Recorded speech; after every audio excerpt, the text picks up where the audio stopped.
नमस्ते दोस्तों। मेरा नाम संजय है और आज हम कक्षा 9वीं के रसायन विज्ञान का अध्याय नंबर 1, जो कि है हमारे आसपास के पदार्थ, पार्ट फर्स्ट के विषय में अध्ययन करेंगे। इस वीडियो में हम जो टॉपिक पढ़ने वाले हैं वो इस प्रकार है: सामान्य परिचय एवं पदार्थ का भौतिक स्वरूप। तो सबसे पहले हम इस अध्याय के सामान्य परिचय को समझ लेते हैं। अपने चारों ओर नजर दौड़ाने पर हमें विभिन्न प्रकार की वस्तुएं नजर आती हैं, जिनका आकार, आकृति और बनावट अलग अलग होती है। इस विश्व में प्रत्येक वस्तु जिस सामग्री से बनी होती है उसे वैज्ञानिकों ने पदार्थ का नाम दिया है। तो हमारे चारों ओर विभिन्न प्रकार की वस्तुएं हैं और उन वस्तुओं का आकार, आकृति और बनावट जो है वो अलग अलग है। और ये सभी वस्तुएं जिस सामग्री से बनी होती है, वैज्ञानिकों ने उस सामग्री को पदार्थ का नाम दिया है। जिस हवा में हम श्वास लेते हैं, जो भोजन हम खाते हैं, पत्थर, बादल, तारे, पौधे एवं पशु, यहाँ तक कि पानी की एक बूंद या रेत का एक कण, ये सभी पदार्थ हैं, क्योंकि इन सभी वस्तुओं का द्रव्यमान होता है और ये कुछ आयतन या स्थान को घेरती हैं।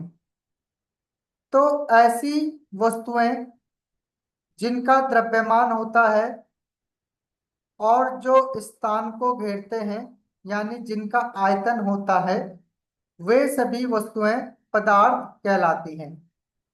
उदाहरण के तौर पर जिस हवा में हम श्वास लेते हैं, जो भोजन हम खाते हैं, पत्थर, बादल, तारे, पौधे एवं पशु, इन सभी का कुछ न कुछ द्रव्यमान होता है और ये वस्तुएं स्थान को भी घेरती हैं।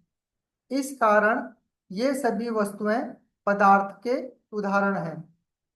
यहाँ तक कि पानी की एक बूंद या रेत का एक कण भी कुछ न कुछ स्थान को घेरता है, क्योंकि इसका कुछ न कुछ द्रव्यमान होता है।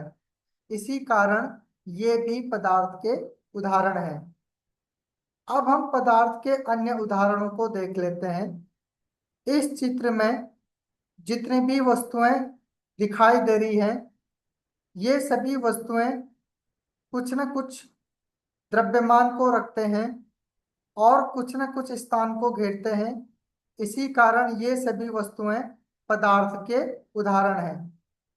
उदाहरण के तौर पर ये आदमी और ये जिस कुर्सी में बैठा है, इसके सामने जो मेज रखा है, जिस कंप्यूटर पे ये वर्क कर रहा है, इसके सामने जो ये कॉफी रखी है, या ये जो सूरज है, बादल हैं, या ये पौधा जो है, इन सभी का कुछ न कुछ द्रव्यमान है और ये कुछ न कुछ स्थान को घेरते हैं। इसी कारण ये सभी वस्तुएं पदार्थ के उदाहरण हैं। प्राचीन काल से ही मनुष्य अपने आसपास को समझने का प्रयास करता रहा है। भारत के प्राचीन दार्शनिकों ने पदार्थ को 5 मूल तत्वों में वर्गीकृत किया है, जिसे पंच तत्व कहा गया है। तो जो प्राचीन दार्शनिक हैं, इन्होंने पदार्थों को 5 मूल तत्वों में वर्गीकृत किया है और इन्हीं को पंच तत्व कहा जाता है। और ये पंच तत्व इस प्रकार हैं: वायु, पृथ्वी, अग्नि, जल और आकाश। उनके अनुसार इन्हीं पंच तत्वों से सभी वस्तुएं बनी हैं चाहे वो सजीव हो या निर्जीव हो। तो जो प्राचीन दार्शनिक हैं वो ये मानते हैं कि जितनी भी सजीव वस्तुएं हैं या निर्जीव वस्तुएं हैं ये पंच तत्वों से मिलकर बने हैं, यानी कि वायु, पृथ्वी, अग्नि, जल और आकाश से मिलकर बने होते हैं। और उस समय के जो यूनानी दार्शनिक हैं इन्होंने भी पदार्थ को इसी प्रकार से वर्गीकृत किया है। परंतु आधुनिक वैज्ञानिकों ने पदार्थ को भौतिक गुणधर्म एवं रासायनिक प्रकृति के आधार पर दो प्रकार से वर्गीकृत किया है, जिसमें है पदार्थ का भौतिक व पदार्थ का रासायनिक स्वरूप। तो सर्वप्रथम हम पदार्थ का भौतिक स्वरूप को समझ लेते हैं। पदार्थ के भौतिक स्वरूप के अंतर्गत सबसे प्रमुख जो है वो मुख्य बिंदु ये है कि पदार्थ कणों से मिलकर बना होता है। अब इस मुख्य बिंदु को हम क्रियाकलाप से यानी क्रियाकलाप 1.1 से समझने का प्रयास करते हैं कि पदार्थ कणों से मिलकर बना होता है। तो सर्वप्रथम एक 100 ml का बीकर लेते हैं। इस बीकर को जल से आधा भरकर जल के स्तर पर निशान लगा देते हैं। अब इस जल में नमक या शर्करा को कांच की छड़ की मदद से घोल लेते हैं। अब हमने जल के स्तर में देखना है कि क्या जल के स्तर में कुछ बदलाव आया है और नमक और शर्करा घुलने पर कहाँ गायब हो गए हैं और क्या जल के स्तर में कोई बदलाव आया है। इन प्रश्नों को समझने का प्रयास करते हैं। तो यहाँ पर लाख गुना आवर्धित किए गए जल के अणु को प्रदर्शित किया गया है और जब इसमें नमक को मिलाया जाता है तो नमक के कण सर्वप्रथम इस बीकर की तली में जाकर बैठ जाते हैं और जब हम इसको हिलाते हैं तो ये जो नमक के कण हैं ये जल के कणों के बीच जो रिक्त स्थान होता है उनमें प्रवेश कर जाते हैं। तो जब हम जल में नमक को घोलते हैं तो नमक के कण जल के कणों के बीच रिक्त स्थानों में समावेशित हो जाते हैं। अब क्रियाकलाप के जो प्रश्नोत्तर थे सर, सबसे पहला प्रश्न था कि नमक या शर्करा का क्या हुआ। तो इस प्रयोग में जब नमक या शर्करा को जल में घुला जाता है तो वे जल में घुल जाते हैं और एक समान घोल बनाते हैं।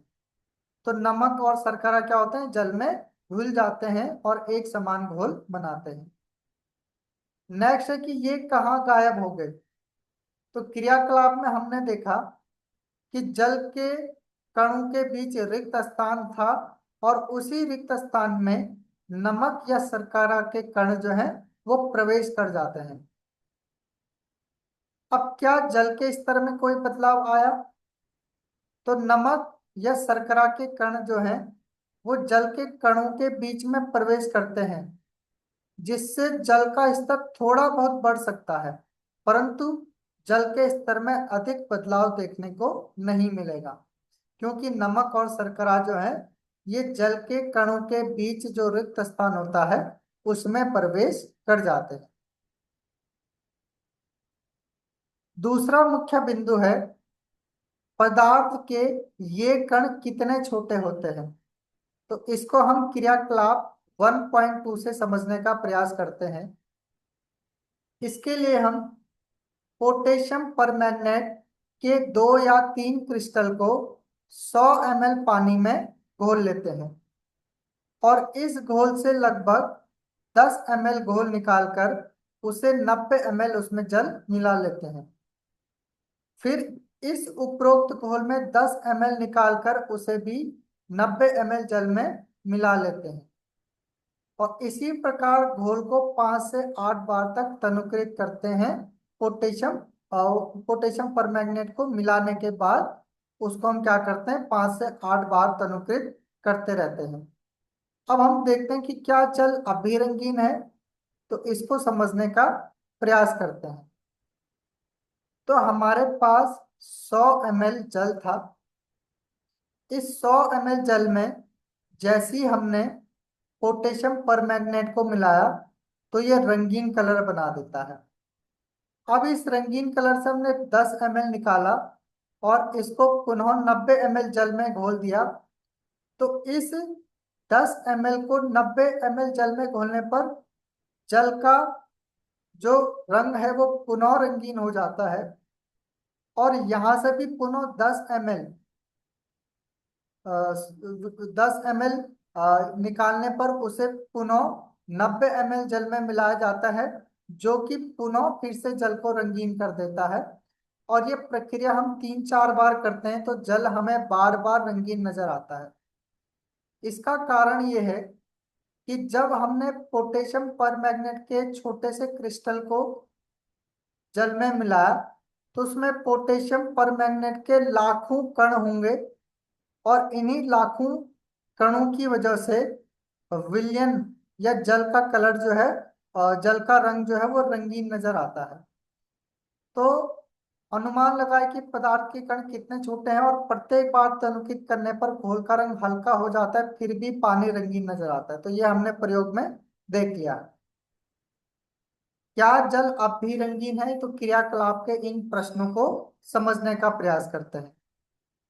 प्रत्येक बार तनुकृत करने पर घोल का रंग हल्का हो जाता है, फिर भी पानी कैसा आता है? रंगीन नजर आता है। अनुमान लगाइए कि पदार्थ के कण कितने छोटे हैं। हम ये निष्कर्ष निकाल सकते हैं कि पोटेशियम परमैंगनेट के केवल एक क्रिस्टल में कई सूक्ष्म कण होंगे, और ये छोटे छोटे कणों में विभाजित होते रहते हैं, जिसके कारण पानी रंगीन नजर आता है।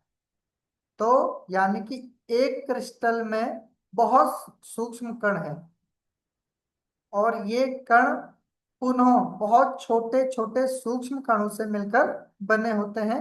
इसी के कारण पुनः या बार बार पानी जो है वो रंगीन नजर आता है। यह प्रयोग दर्शाता है कि पोटेशियम परमैंगनेट के बहुत थोड़े से क्रिस्टलों से पानी की बहुत अधिक मात्रा, यानी कि 1000 लीटर भी रंगीन हो सकता है। इससे हम ये निष्कर्ष निकाल सकते हैं कि पोटेशियम परमैंगनेट के केवल एक क्रिस्टल में कई सूक्ष्म कण होंगे, और ये कण छोटे छोटे कणों में विभाजित होते रहते हैं। तो आज के लिए इस वीडियो में इतना ही। नेक्स्ट वीडियो में हम पढ़ेंगे पदार्थ के कणों के अभिलाक्षणिक गुण एवं प्रश्नोत्तर। तो मिलते हैं नेक्स्ट वीडियो में।